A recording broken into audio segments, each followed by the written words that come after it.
Alô, Fernando Belchior mais uma vez aqui com vocês para falar sobre marcenaria fina, nesse trabalho conjunto com a Placas do Brasil para levar a você, marceneiro que faz marcenaria em chapa de MDF, a melhor informação para que você faça produtos espetaculares. Nós vamos começar, a partir de hoje, uma série de vídeos tratando de como construir móveis que sejam excelentes do ponto de vista da durabilidade, da resistência, certo? Então, antes de fazer isso, eu vou contar baseado em que eu posso fazer as afirmações que eu vou fazer aqui nesse vídeo e ensinar as técnicas que a gente vai usar. Muito bem, eu fiz, pessoal, durante um tempo o meu trabalho na marcenaria de um marceneiro espetacular, meu grande amigo, Mestre Milton. E aprendi com o Mestre Milton técnicas para fazer produtos que durem décadas no caso de MDF, séculos no caso de madeira. E aí, são essas técnicas que eu aprendi com ele que eu vou mostrar aqui para vocês agora. Essas técnicas foram empregadas para construir esse móvel de MDF, esse armáriozinho, e, como eu disse a vocês, eu vou comprovar o que eu estou dizendo aqui com um caso real. Nós damos um curso de marcenaria fina em MDF e nesse curso nós tivemos, numa das edições, um aluno do Rio Grande do Sul, o Francis Kloppenburg. Então o Francis fez um armário como esse, certo? No caso, numa chapa de MDF branco, né? E não nesta chapa aqui, linda e maravilhosa, né? Que é uma chapa de peroba, da Placas do Brasil. Muito bem, só que a arquitetura do móvel foi a mesma, o design, tá? A engenharia do móvel, exatinho. Francis levou o móvel para a oficina dele, colocou na oficina e a cidade dele foi vítima daquelas enchentes que aconteceram lá no Rio Grande do Sul. Aquele evento pavoroso. Muito bem, veio um carro carregado pelas águas, bateu na parede da oficina, derrubou a parede da oficina, a água entrou, levou tudo, inclusive o armário. Esse armário, pessoal, foi achado na beira de uma estrada, certo?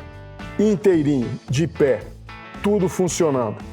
Agora pensem quantos móveis de MDF submetidos ao mesmo evento, ser arrastado pelas águas, virando, batendo, né? Seria encontrado inteirinho, funcionando do jeito que o móvel do Francis foi.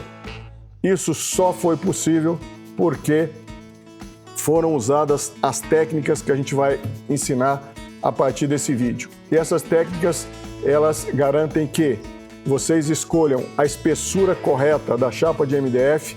Isso já foi objeto de um vídeo nosso mostrado anteriormente no canal da Placas do Brasil, certo? E também uma série de outras características, uma série de outros detalhes, especialmente os encaixes, tá?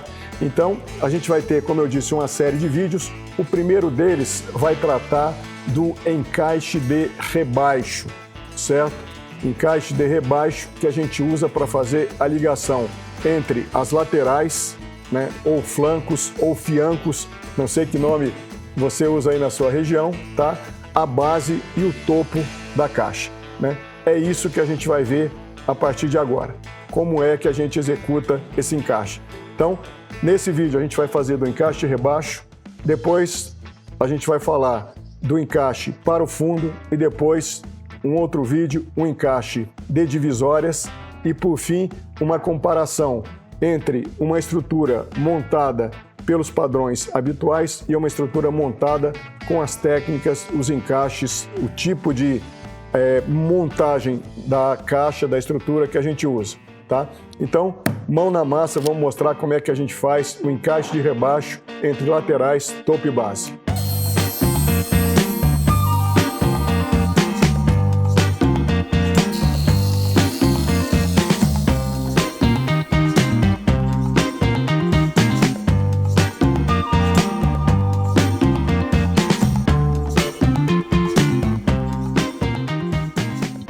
Toda essa sequência de operações que vocês assistiram foi para que nós tivéssemos dois conjuntos de 4 peças, né? Elas correspondem a 2 laterais, 2 vezes 2 laterais e 2 vezes base e topo, para a gente fazer 2 caixas, né, com fundo e divisório, para a gente comparar depois a resistência de uma caixa usando os encaixes com uma caixa montada nos métodos tradicionais que são usados em grande parte das marcenarias. Então, agora que as peças estão prontas, eu vou usinar os encaixes de rebaixo que a gente vai usar para juntar as peças da base e do topo às laterais. O encaixe de rebaixo, ele é feito nas laterais, no caso, né, uma peça que vai ficar de pé, e a gente usina esse encaixe de rebaixo com uma profundidade, né, uma distância do topo igual à espessura da chapa que vai ser montada ali, mais um cabelinho, que depois a gente acerta com a plaina, né? E a gente deixa uma borda, no caso de uma chapa de 15 milímetros, a gente deixa uma borda de 3 milímetros, né? Vocês vão ver depois que estiver concluído.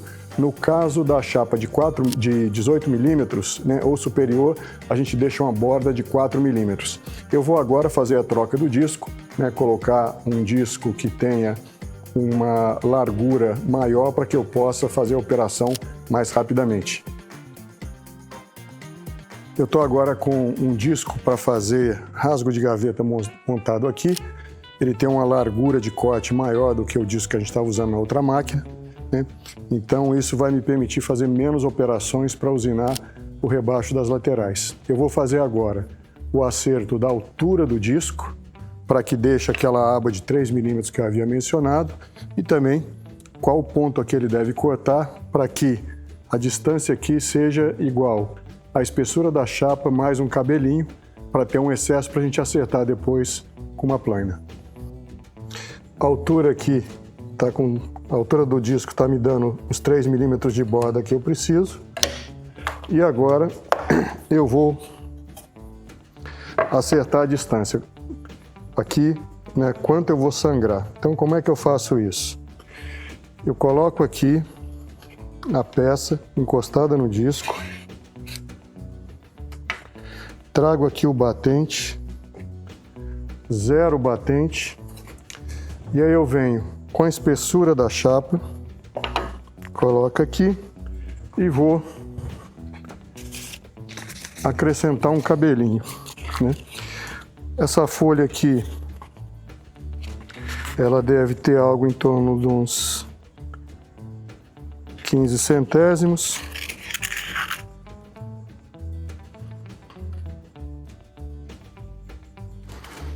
Colocar uma folha de lixa dobrada, já vai me dar o que eu preciso.